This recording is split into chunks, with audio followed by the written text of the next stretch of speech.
Здравейте, пичове и готини хора. Днеска пак ще звърнем на мои много яки хора с компанийка, за да направим яко клипче, разбирате ли? Сега развънкаме. Само секунда. Приятелката се казва Буба. Тя е... приятелката, на която ще звъним, е също влогърка. Не знам дали сте гледали нейни клипчета. Ало, Бубе, в ефир сме.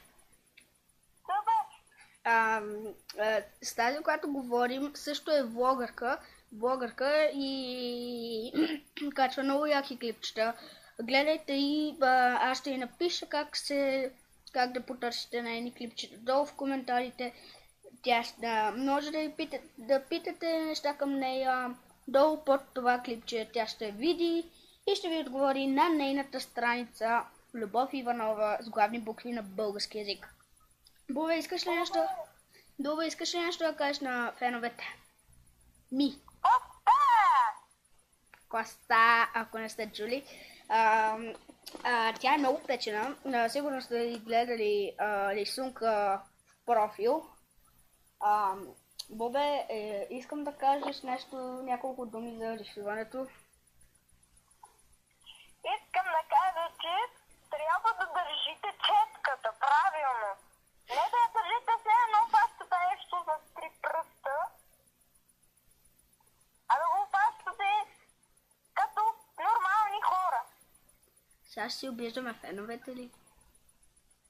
Не точно, но... Да, знам как някои хора хващат четката, след едно ще я щупат. Но сега, да не ги обиждаме, да си говорим с тях. Фенове, пак казвам, можете и на нейната страница под някое нейно клипче, учителите, гледайте го, много яко клипче, пишете коментари, харесвайте, защото харесванията и коментарите имат полза за нас. Боба ще иска нещо да ви каже, убеден съм. Бобе? Да?